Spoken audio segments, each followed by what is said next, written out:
Jalen Milroe has obviously taken a lot of steps towards growth this season. Who else needs to step up for Alabama to be successful in the second half of the year?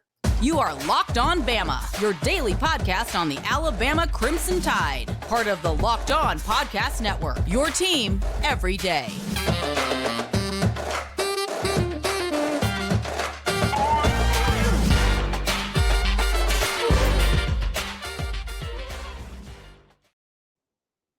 Hey, everybody, and welcome back into Locked On Bama. Luke Robinson, that's me. Jimmy Stein, that's him. Jimmy, in the rewatch of the game, it is more evident to me than ever that Jalen Milroe is growing.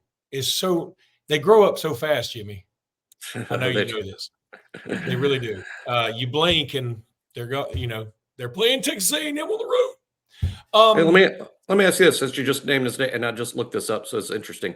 I'm going to name four people, and you tell me who they are.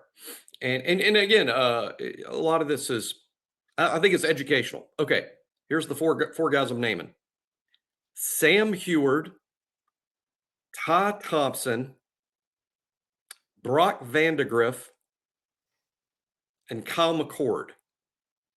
They have two things huge. Well, they have multiple things, but let's go with two things hugely in common. Do you know what they are? None of them are named Teddy. Okay, that's one more thing. And this is tough. Well, this is tough. First year, they're all ranked higher than Milroe coming out of high school?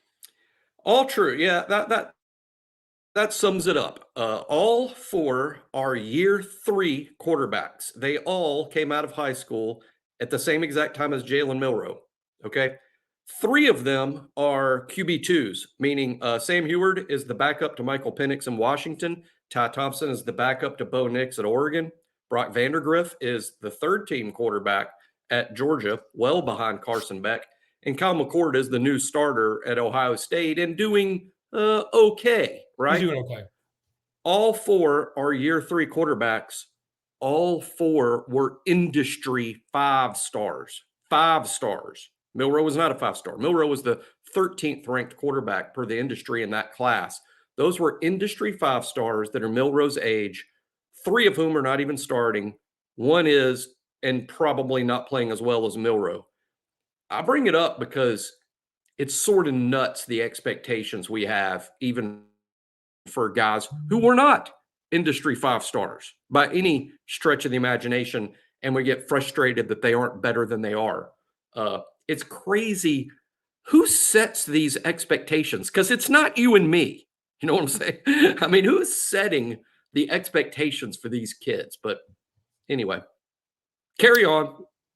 Yeah, it's I think the expectations came from just looking at him on the hoof, as they say. Yeah. I mean, when you look at Jalen Milroe, you think, I'm picking him no matter what we're doing first. No matter what's if it's froth, if it's cornhole, it doesn't matter. When you look at Jalen Milroe, you're like, I want him on my team, and then I'll figure out the rest.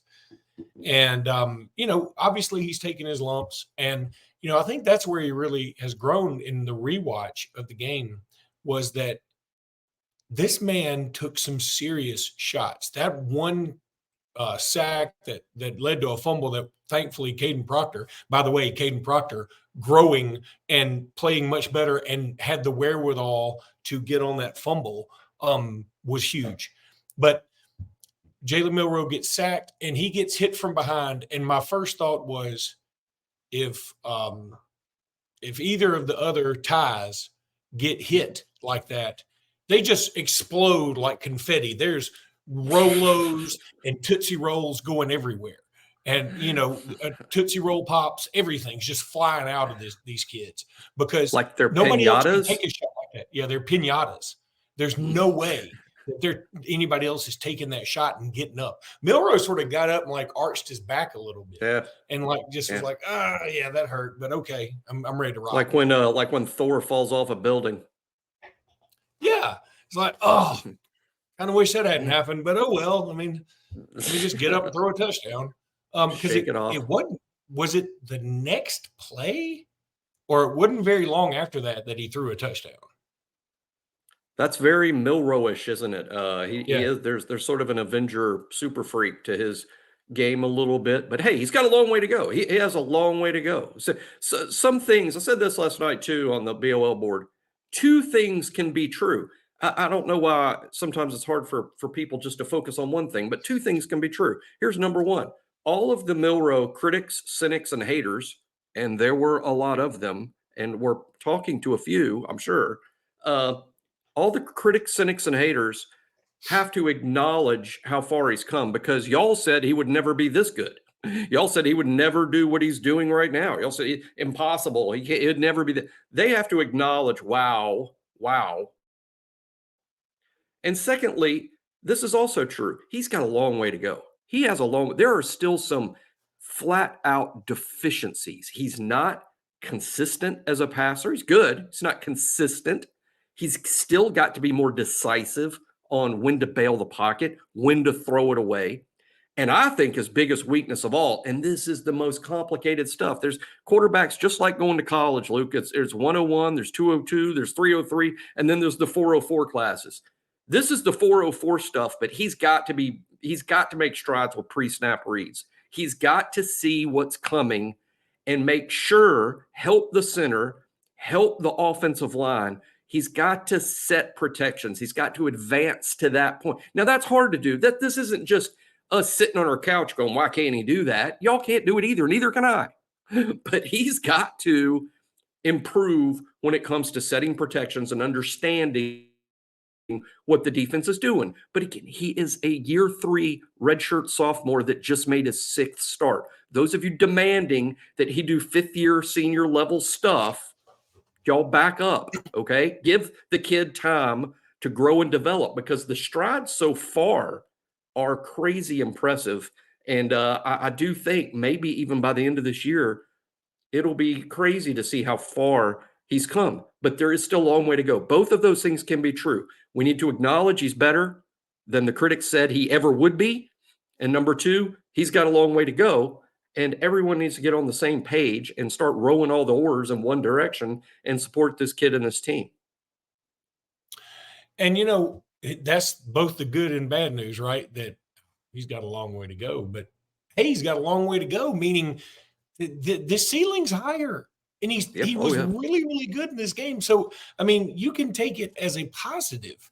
And, there are some moments where Jalen Milroe is wonderful. And we talked about this all summer. Jimmy, I said that I had a guy that been to practice a few times. He said, the good news about Jalen Milroe is he makes the best pass, 2 or 3 of the best passes in practice every time.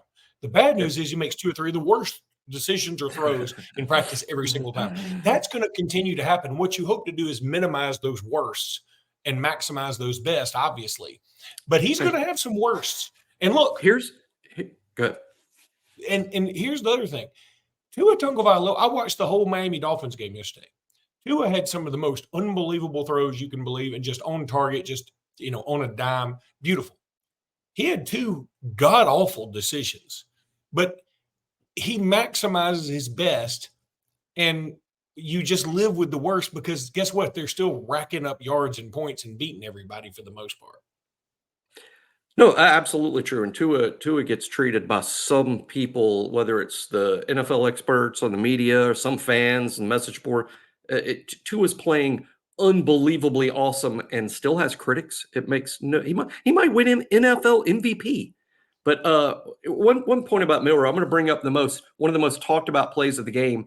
And in this one play, Luke, I think it shows how far he's come and how far he has to go. In the one play, and everybody's talking about this. This is my interpretation of what happened. Nick Saban is yet to address it. I've yet to talk to sources close to the program about this play. So this is me just watching it and rewatching it and having my own theory about what happened. So Jase makes the great catch to give us a new set of downs. We can now, and A&M's out of timeouts. We can now officially start kneeling, okay? But I'm thinking that because Jase's catch was so weird looking, and we had to watch on replay ourselves sitting at home, we had to watch the replay to make sure that ball never hit the ground. And the sideline doesn't get that replay. They don't know. They're being told in their ear, but they don't know. I think what happened is Milroe got the hurry, hurry, hurry sign, which means we've got to snap a ball. We want the ball snapped so the official doesn't have time to review it and rule that ball incomplete. Okay, so Milroe got the hurry, hurry, hurry. So he does a great job. Okay, sees the sideline. He sees hurry, hurry, hurry. He gets everybody lined up. He quick snaps it. That's great. He knows what he's doing. He's in command. But something else clicked. He has been coached repeatedly and told 1,000 times, hey, regardless of what play we have called, I don't care what play we have called. If a wide receiver out wide is uncovered, forget what we told you to do. Forget what we told you to do. Throw the ball to any uncovered receiver. Punters are told the same thing. When punters go back to punt, they don't need a fake call. If one of the gunners is uncovered and standing out there by himself, don't punt it. Throw it to him, okay? So Milroe, he knows this. He's coached. It's in his head. He sees Benson uncovered. He's told this 1,000 times. So he takes the snap and he's doing what he's told. But then I think a synapse or something, I don't know how to pronounce that because I'm an idiot. Something fired off, and I'm way dumber than Milroe. Something fired in his head as he's doing this that realized there is a minute and a half left in this game and they have no timeouts and all we're doing is burning the clock. And what am I doing throwing him the football? Because only bad things are going to happen. I need to be taking a knee. I need to be handing it to Jase. Anything but what I'm doing. And therefore, the ball skipped. It was the worst thrown ball of his career. Agreed. And it's because halfway through, he's like, what am I doing? But see, still, when you think through what he sees, what he's coached, what he did, I see development. I see a kid that's like doing what he's coached and then realizing a little late. But that's because he's developing. That's why I like that play. And that's why it's a good illustration of how we can watch this kid's brain working, developing, and improving, even when moments that aren't ideal. No, I agree. I had the same thought that he realized what a mistake it was. You know, people do that all the time when you realize, oh, I've made a huge mistake, and you end up making a bigger mistake because you've caught yourself like mid-stride. You're better off just going with your first mistake instinct. Yeah, exactly. So I need to, when we come back, we're going to talk about other guys that need to step up. I got one in particular that I can't wait to talk about, but I want to tell everybody about Athletic Brewing. Much like your game changer of the week, that is Jalen Milroe. Athletic Brewing Company has completely changed the non-alcoholic beer game. They make non-alcoholic beers that actually taste good. These things are awesome. They've sent us some. I love them. I've ordered some. They're fantastic. It's just good, light, easy, breezy stuff, man. I love them. Athletic Brewing Company has completely changed the non-alcoholic beer game. They make non-alcoholic beers that really do taste good, full flavored and well crafted, just like a full strength beer. Their brews are great tasting and award winning and beat out full strength beers in global competitions all the time. They brew over 50 styles of craft non-alcoholic beers, including IPAs, golden sours, and more. They're constantly releasing new limited edition experimental styles. They got this Halloween brew that's out there now to add to their variety. They're fit for all time, so you can drink them anytime, anywhere, and make any activity even more enjoyable. Watching a big game or at your kid's game, tackling work or working out, whatever. No hangovers, all this stuff's fantastic.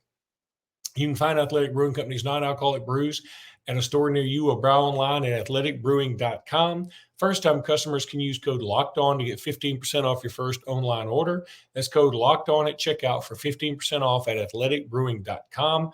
Near beer exclusions and conditions do apply. Athletic Brewing Company, fit for all times. Yeah, you know, when you were saying all this, when I think about Jalen Milroe and that pass, I really do think like it's almost as if, you know, you're in the backseat of your car with a girl or somebody's car or something for the first time, and you're like, all right, I'm just going to kind of kiss her. I'm just going to run in and kiss her. Oh, wait a minute. I shouldn't do that. And then all of a sudden, like you get right there and you pull back and you look even weirder, you know. Like, whoa, that's one of my friend's moms. Wait a minute. That's her pet. That's anyway, that's one of my friend's dogs.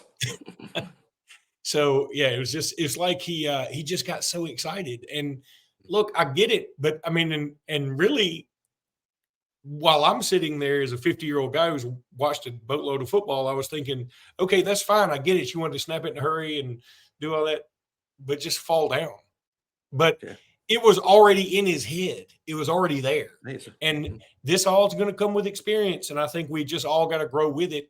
And as long as he keeps making plays like he did to Isaiah Bond and Jermaine Burton and what have you, I think we can, and Jalen Hill against Ole Miss, I think we can live with this. So other guys that need to step up, though, in the second half, I mean, there's some guys that we really think will step up, I believe, like Caden Proctor. Caden Proctor and Caleb Downs were just named to the On-3 all-freshman team at the midway point. And certainly both of them deserve to be there. The only problem I see with that list is Tamarian Parker or TJ Parker and Peter Woods both made the list, both of them from Alabama. Alabama probably – I believe they could have had Tamarian Parker if they had really pursued him. It just didn't work out. And Peter Woods, obviously, everybody thought he was going to Bama and he goes to Clemson, but so be it. Also, Centarian Perkins made the list. Another guy we all thought Alabama would get. We're recruiting the right guys for the most part, right? Yeah, that's the good news. But I'll tell you what needs to happen. And one of our listeners, Cameron Bishop, pointed this out to me via email. He said, do you think Malik Benson maybe isn't playing quite as much because his pass blocking isn't great, and or his blocking in general? And I think that may be right, because Benson, there was a pass, I think it was to Isaiah Bond, sort of like a quick throw out to the receiver. Benson just kind of gave a half-hearted effort on a block and about got Bond killed. And you've got to be able to make those kind of plays. And especially you have to make those plays when you have a quarterback that isn't a sure thing. I mean, he's very talented. We've talked about this ad nauseum, but he's not a sure thing. So the receivers really need to help him out. And I think Malik Benson is a guy that's got to step up his game a lot in the second half of the season. I like that pick a lot. Benson and Brooks. I'm going to say Benson and Brooks both. Malik Benson and Did Brooks Brooks even play? I think so. I didn't see him on the field. Yeah, I mean, and here's the thing. Now, first of all, I know the first inclination people are going to have is to criticize. I thought Benson would be further along. Fair. What the Ja'Cory Brooks disappearing act? I get it. I hear, but there is some logical explanation, and not just he stinks, he's not trying, which is some reflex that some people have. Look. We are now playing a whopping 7 receivers in the first team rotation. That's a lot. That's more than you should, frankly. And we talk about it all summer. Me and Luke here on the show, we talk about all summer. We're projecting the lineup. We talk about, hey, don't think of it in terms of starters. Think about who's playing with the first team. How many guys are in the first team rotation? What does it matter who the first guys out are? Who's playing just as many snaps as the starters? That whole group. There's 7 guys playing substantial first-team snaps. That's a lot. There's also 3 tight ends that are playing a bunch of snaps. And 12 personnel is our primary personnel group. In other words, most of the snaps in the game, over 50% of those snaps, we're lining up with 12 personnel, which means 2 tight ends. There can only be 2 receivers. So we're playing less receivers per play, yet we're using 7 of them. That's less snaps for every. Yeah, Brooks isn't playing a lot of snaps. Neither is Bond. Neither is Burton. They're all playing less snaps because of the 12 personnel, and there's 7 of them. Then throw in this other huge fact. We're not throwing the ball a lot. We're not throwing it like we were when Bryce was here. We're throwing it less to more receivers who are playing less snaps. And throwing it deeper, because our intermediate game still isn't great. That's true. We tend to like the deep routes, which, that's Bond, that's Burton, that's a couple other guys, but the whole point is those are explanations that is a heck of a lot more logical and make all the sense in the world, and is better than, well, Ja'Cory Brooks just sucks. That's just not.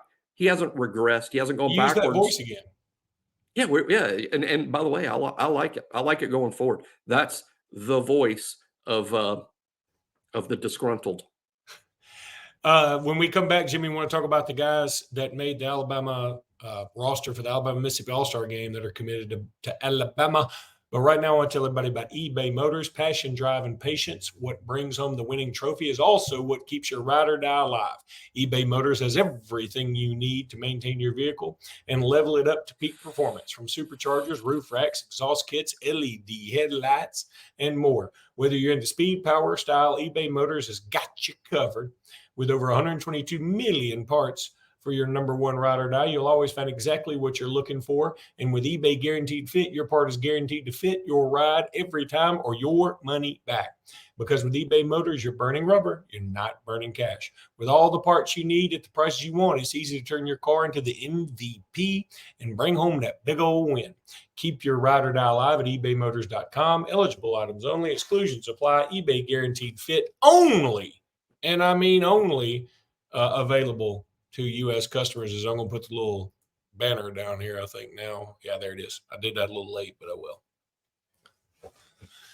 So Alabama-Mississippi All-Star rosters are out, Jimmy. I've got them, got them right here. I'm glad you do. This is news to me. You are bringing news to not only our fantastic listeners, subscribers, and fans, but also me. I know not what you speak, but I'm excited. Love the All-Star. Jalen Milroe has made it as a defensive back. Perfect. I like that. I want him to be a defensive back because we think that's what he's going to play at Bama. Correct.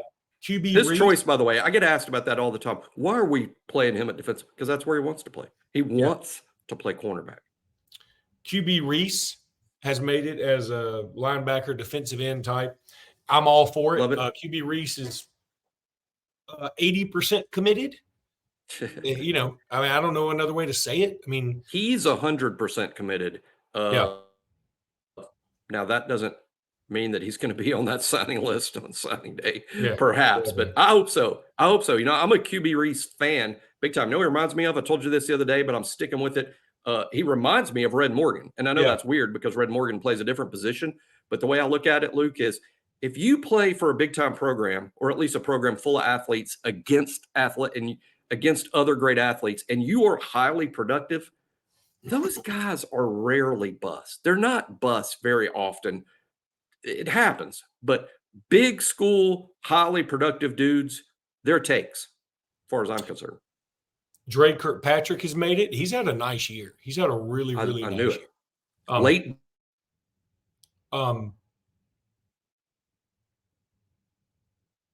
Jimmy, I don't know if you went out or I went out. Had he been this good the whole time, I think he'd been very highly ranked and regarded kid, but really he blossomed the summer before his senior season. Then there's Bradley Shaw, who's, I mean, I don't even really know if he's an Alabama target right now. I know people say he is. I'm not sure that he is. Alabama's had communication with him, and Alabama's monitoring him, but I don't think that's going to happen. Okay. Jeremiah Beeman, who is an Alabama commitment, made it.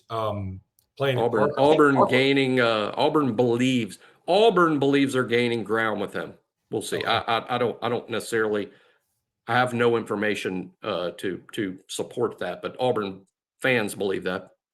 Isaiah Funga, I believe, am I saying that correct?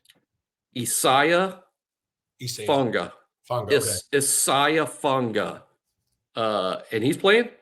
Yeah, that's awesome news. Oh, I'm really anxious to hear how he does. Another kid, I'm intrigued. Again, highly productive, big-time program. William Sanders, the offensive lineman from Brookwood, he's made it. That's good news. Jaquan McCroy, who's committed to Oregon, I like him a lot. I hope he sticks with Oregon because I don't think Alabama's going He's after the him. massive dude from Clay Chalkville. Huge. Yeah. Kevin Riley. Oregon. Kind of surprised he's a take. Kind of surprised. Who'd you say before? Riley, the running back? Who'd you say after Funga? I said William Sanders. You know who he is? I'm not comparing him as a player. Don't get me wrong. But personality-wise, he's Tyler Booker. Yeah. He's another Tyler Booker in terms of who we're putting on this team and on that sideline and in that locker room. That is invaluable. All right, here's what sort of bothers me. You know, we've been talking about our receivers have been okay this year, not, good, not great. The receivers for this game are Bryce Kane, committed to Auburn, who I like a lot, very speedy kid. Yeah, I was bragging about him this summer, but he didn't go to camp at Alabama. But I was telling people all spring and summer Bryce Cain's a thing. I was telling people he's better than Mario Craver, and no one listened to me. But Cam now people are Coleman, maybe. who no telling where he'll end up, but it's not going to be Alabama, and I love him. Great player. Just no interest in Alabama. Can't explain it. Doesn't make sense to anyone listening to this show, but it's not for everyone. So Mario Craver, who at one time was committed fine. or thought to be committed to Tennessee, he's very good, but I don't think Alabama's pursuing. No. Okay. Good player. He's definitely a good player. I didn't mean to diss him a while ago. I like Bryce Cain more. I'm with you. And then Perry Thompson, of course, who's committed. He flipped from Alabama to Auburn. I would love for Alabama to get back in on him. I think he's a great player. Of course, if Alabama ends up with Ryan Williams, and Rico Scott, and whatever. Amari Jefferson is so good. Amari Jefferson. Yeah. Amari Jefferson's great. Amari Jefferson's great. Rico Scott's good. And there is a possibility that Ryan Williams ends up in this class. Okay. So, it could be fine. I just feel like this is a nice year for wide receivers. And in this class, assuming Ryan Williams stays where he is, which probably is not a great assumption, and we're just not really getting any of them. And I hate that. Yeah, because it's a really good year in state for receivers in the 24 group, and we could end up over. But we're still working on Perry Thompson. Cam Coleman just didn't have any interest in Alabama. The other guys were just not deemed takes. I would be more concerned, Luke, if it wasn't for I'm sky high on Amari Jefferson. Sky high. I think he's going to be awesome. Rico Scott has grown on me. I admit he's not a 5-star type, but he's grown on me. I think if you add a 5-star like Ryan Williams to this group, then it's really, really good. And then I don't care if you don't add Ryan Williams to this group and you only end up with Amari Jefferson and Rico Scott. I think it would be fair for fans to say, hey, we didn't do well at wide receiver. That would be fair. But man, Amari's good. So we'll see. Two guys that didn't make it. Malcolm Simmons committed to Auburn from right here in Alexander City. I like him a lot. I do. Yeah, sure. And he's very, very good. I don't think he's Perry Thompson. I don't think he's Is he going to play wide receiver or DB? I think he'll play receiver. Okay, gotcha. He's very shifty. And he's definitely Benjamin Russell's best player. And Benjamin Russell has a pretty good team. Good program. And I called the Benjamin Russell game against Chilton County this past weekend. And another guy that didn't make this list, DeMarcus Riddick. He did make the No, and I'll tell you, Jimmy, I think he's got all the tools. I like DeMarcus Riddick a lot. If he were in Alabama's class, I'd be happy with it. Same with Malcolm Simmons. I'd be fine with it. I don't think they'd be the best players in class. So be it. Because it's hard to be the best player in Alabama's class a lot of times. But I called the game BRHS against Chilton County, and I just didn't see a lot out of DeMarcus Riddick. Now, he didn't play linebacker. He played more safety. And I don't know why. I guess I heard that Chilton County had been getting beat over the top some, and so they moved him back. His best play, frankly, was at while he was at wide receiver, and he was interfered with. And I don't think he made the catch. I think he dropped it, but it was like just a heck of a athletic move to even be in position to get the catch. And but I just didn't see a ton. There wasn't a ton there for this game, and that's all I've seen. So that doesn't mean he's not good. I think DeMarcus Riddick's going to be very good. I really do. I think he's got a lot of tools. I'm just saying I can understand why he's not on this team, especially when you look at it like somebody like a QB Reese who is hella productive. All he does is make tackles, and I would say, I'm guessing Riddick may have had a couple of tackles against BRHS, but now that being said, BRHS sort of did whatever they wanted. It was not a good night for Chilton County, and they just weren't all that super interested in the game, it felt like. But I think he can be a good player, and if he wanted to flip to Alabama, I'd gleefully take him. I'm just Saban saying, wants him, I want him. That's the rule. Saban wants him, I want him. Yeah, I'm just saying that. Yeah. I understand why he's not on this team. Yeah. And I don't think people should be like shocked. I think it's understandable. And we've seen that before. Just because you don't make this team doesn't mean you're not going to be good. And they do make the North-South All-Star roster or something like that. And, I think Malcolm Simmons would make it on most years, just this year when you got Bryce Cain and Perry Thompson and Mario Craver. I mean, you know, it's a lot of dudes. So No doubt. anyway, that's going to do it for today's podcast. We will be back tomorrow with more. Until then, roll tide, everybody. Roll Tide.